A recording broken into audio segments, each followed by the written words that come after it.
नवाज शरीफ, शहबाज शरीफ, मैं फिर से कहूँगी, इनकी जो दोस्ती है वो मोदी के साथ है। ये और वो मिलकर ये कर रहे हैं।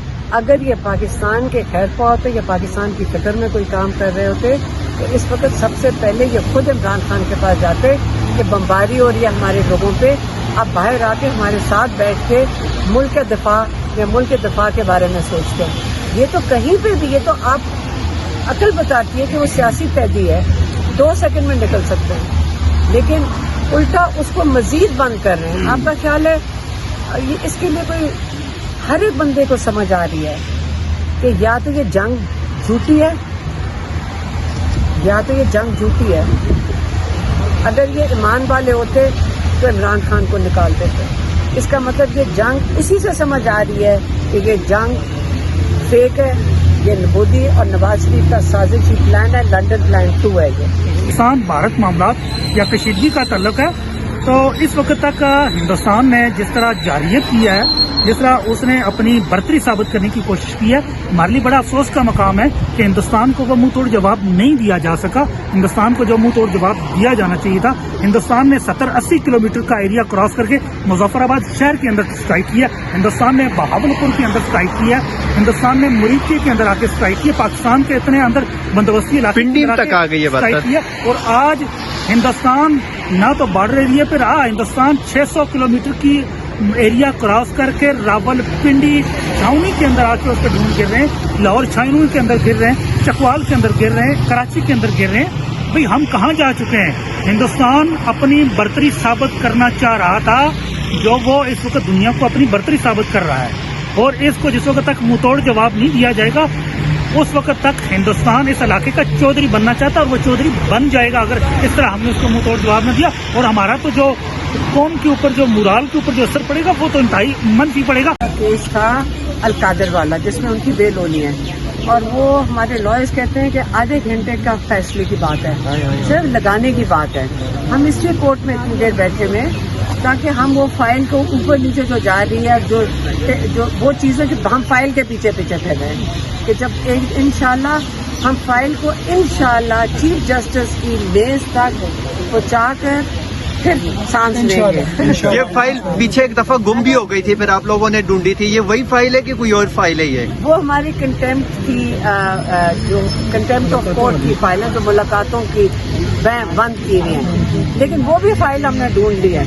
अब हम उस फाइल को लेकर इंशाल्लाह वो भी कोशिश है कि 3 या मंगल के दिन दोनों फाइलें चीफ जस्टिस के मेज तक पहुंचा दें माशाल्लाह। ये सारे जो हमारे लॉयर्स हैं ये सारी कोशिश कर रहे हैं, सब्र से, तहम्मुल से जजेस को का साथ दे रहे हैं, जजेस को सपोर्ट कर रहे हैं और कोशिश कर रहे हैं कि जो सारी फाइलें गुमी हुई हैं जजेस की मेज तक पहुंचा दें। मैडम, आप कह रही हैं कि हम आला अदलिया के साथ खड़े हैं, हम अदलिया को इस मुश्किल वक्त में जितना उनके ऊपर प्रेशर है हम अकेले नहीं छोड़ेंगे। तो मैडम, कल सुप्रीम कोर्ट से जो फैसला आया मिलिट्री कोर्ट के हवाले से, आप भी वहाँ मौजूद थी, तो क्या मायूसी नहीं होती जिन अदलिया के साथ आप खड़े होने की बात कर रही है वहाँ से ये फैसला? हमारे से गलती हो गई, हमने उनको ठीक से सपोर्ट नहीं किया, हमने उनको ठीक से उनके साथ नहीं खड़े हुए, या खौफ में उन्होंने किया है या मजबूरी से किया है। क्यों मजबूर होंगे हमारे चीफ ये जजेस कि पता नहीं उनको क्या धमकियां दी जा रही हैं, क्या उनकी मजबूरियां हैं। हमारे से कोताही हुई है अगर हमने अपने जजेस के साथ नहीं खड़े।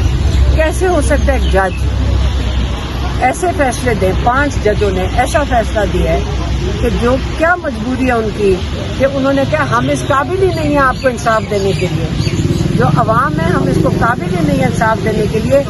एक मेजर कर्नल के हवाले मिलिट्री कोर्ट्स को दे देते हैं, किसी वक्त भी किसी सिविलियन को उठाकर मेजर कर्नल उसके ऊपर 10 साल की 20 साल की जो मर्जी कैद सुनाए, कुछ भी दे सकता है। तो ये तो जजेस को, हमें अगर साथ उनके खड़े होते, वो बेचारे इतनी मजबूरी में अपना जो उनकी मैंडेट है वो हाथ में पकड़ा देते, मिलिट्री के हाथ में। ये हमारा कसूर है। 26वीं तरमीम के बाद अदलिया तो नताइज हैं, ये उसी के नताइज हैं। तो 26वीं तरमीम को खान साहब ने भी 2 दिन पहले अडियाला जेल से पैगाम भेजा था, तो क्या लगता है कि पीटीआई को जो एहतजाज की कॉल दी है कि हमने आईन को बचाना है, अदलिया को बचाना है, तो उस तहरीक के हवाले से आप क्या कहेंगे?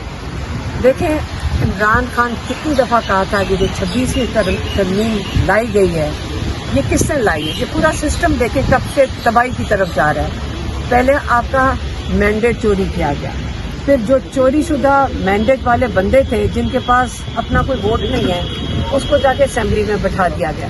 फिर उन भेड़ बकरियों से इन्होंने 26वीं तरमीम करवाई है।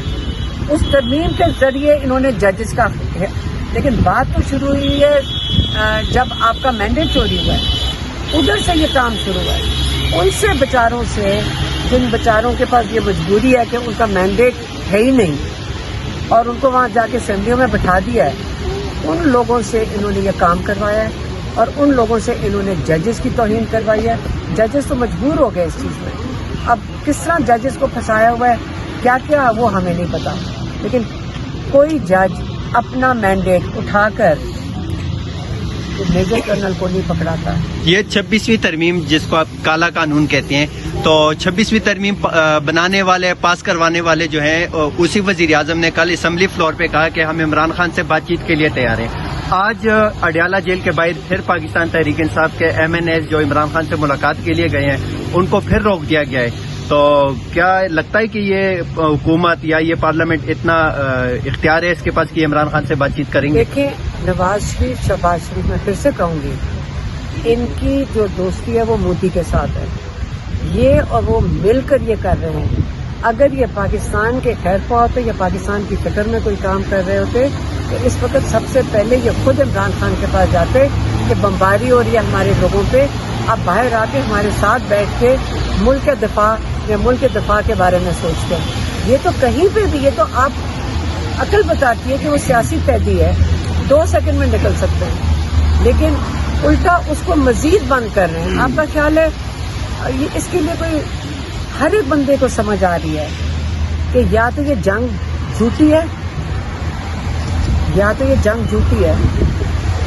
अगर ये ईमान वाले होते तो इमरान खान को निकाल देते। इसका मतलब ये जंग इसी से समझ आ रही है कि ये जंग फेक है, ये मोदी और नवाज शरीफ का साजिशी प्लान है, लंदन प्लान 2 है ये। खालिद यूसुफ साहब, क्या कहेंगे? आज इस्लामाबाद हाई कोर्ट में आप लोग मौजूद थे, क्या हुआ, क्या चीफ साहब ने कहा? और दूसरा सर, मुल्क हालात जंग में है, बात पिंडी इस्लामाबाद तक पहुंच चुकी है, तो क्या खान साहब की रिहाई आपको नजर आ रही है इस हालात में? सबसे पहले तो आज खान साहब के जो केसेस थे उनके हवाले से मैं कहना चाहूँगा, आज अल्लाह अल्लाह करके अलकादर केस की आज तारीख मुकर्रर हुई थी, आज उसकी पहली समाअत हुई है। तो हमारी केसेस पे कोई एतराज़ात लगाए गए थे और ये बुनियादी तौर पे गुज़िश्ता 2 साल से मैं खुद भी देख रहा हूँ कि इमरान खान के जितने भी मुकदमात होते हैं उनके ऊपर ऐसे भी एतराज़ात लग जाते हैं नॉर्मल रूटीन में जो नहीं लगते, लेकिन आज वो एतराज़ दूर करके उनकी दरख्वास्त जमानत पे वो अगले हफ्ते में मुकर्रर करने के हवाले से अहकामात जारी किए गए हैं। और दूसरी उसके बाद जो खान साहब से उनकी फैमिली की और उनके सियासी रफ़क़ा की मुलाकात न करवाने के हवाले से जो कंटेम्प्ट पिटीशन थी, आज हमने दरख्वास्त किया कि उसको भी अगले हफ्ते में मुकर्रर किया जाए। बेसिकली चीफ जस्टिस साहब ने इस हफ्ते मुकर्रर करने का वादा किया था, लेकिन आज उन्होंने कहा कि अगले हफ्ते में मुकर्रर किया जाएगा। तो लेट्स उम्मीद करते हैं कि अगले हफ्ते में अगर मुकर्रर की जाती है। उसके बाद जहाँ तक पाकिस्तान भारत मामलात या कशीदगी का ताल्लुक है, तो इस वक्त तक हिंदुस्तान ने जिस तरह जारियत किया है, जिस तरह उसने अपनी बर्तरी साबित करने की कोशिश की है, हमारे लिए बड़ा अफसोस का मकाम है कि हिंदुस्तान को वो मुंह तोड़ जवाब नहीं दिया जा सका। हिंदुस्तान को जो मुंह तोड़ जवाब दिया जाना चाहिए था, हिंदुस्तान ने 70-80 किलोमीटर का एरिया क्रॉस करके मुजफ्फराबाद शहर के अंदर स्ट्राइक किया, हिंदुस्तान ने बहावलपुर के अंदर स्ट्राइक किया, हिंदुस्तान ने मुरीकी के अंदर आके स्ट्राइक किया, पाकिस्तान के इतने अंदर बंदोबस्ती इलाके तक आ गई है स्ट्राइक किया। और आज हिंदुस्तान ना तो बॉर्डर एरिया पे रहा, हिंदुस्तान 600 किलोमीटर की एरिया क्रॉस करके रावलपिंडी छावनी के अंदर आके उसके ढूंढ गिर रहे हैं, लाहौर छावनी के अंदर गिर रहे हैं, चकवाल के अंदर गिर रहे हैं, कराची के अंदर गिर रहे हैं। भाई हम कहाँ जा चुके हैं? हिंदुस्तान अपनी बर्तरी साबित करना चाह रहा था, जो वो इस वक्त दुनिया को अपनी बर्तरी साबित कर रहा है, और इसको जिस वक्त तक मुंहतोड़ जवाब नहीं दिया जाएगा उस वक्त तक हिंदुस्तान इस इलाके का चौधरी बनना चाहता है, और वो चौधरी बन जाएगा अगर इस तरह हमने उसको मुंहतोड़ जवाब न दिया। और हमारा तो जो कौम के ऊपर, जो मोराल के ऊपर जो असर पड़ेगा वो तो इंतहाई मंफी पड़ेगा। कल मिलिट्री कोर्ट्स के हवाले से सुप्रीम कोर्ट से जो फैसला आया उस हवाले से देखें, अब हिंदुस्तान में 7 मई की रात को लाइन ऑफ कंट्रोल से लेके नीचे बहावलपुर तक हमला किया और बड़ा एक संगीन जारियत की। تو دوسرے ہی دن سپریم کورٹ نے ملٹری ٹرائل کو جائز قرار دے کے پاکستانی عوام کے اوپر جارحیت کی ہے. بنیادی طور پہ جس طرح ہندوستان نے پاکستان کی سالمیت کے اوپر جارحیت کی ہے، اسی طرح سپریم کورٹ کے آئینی بینچ نے پاکستان کے سول شہریوں کے اوپر یہ عدالتی جارحیت ہے. دیکھیں، قانون کے تحت آپ نے ضابطہ فوجداری، ضابطہ دیوانی، باقی جتنے آپ کے کرمنل لاز ہیں یا جتنے آپ کے لاز ہیں وہ سارے آپ نے وائلیٹ کر دی، وہ آپ نے سارے اس کو نل اینڈ وائٹ کر دیا. اب کیا اتنا بڑا جو جوڈیشل سسٹم ہے اس کا جواب کیا رہتا ہے جب سپریم کورٹ نے، آئینی بینچ نے جب ملٹری بینچ کو جائز قرار دے دیا، ملٹری ٹرائل کو جائز قرار دیا، پھر اتنا بڑا جوڈیشل سسٹم کھڑا کرنے کی ضرورت کیا؟ ختم کر دیں، بات ہی ختم. بہت شکریہ.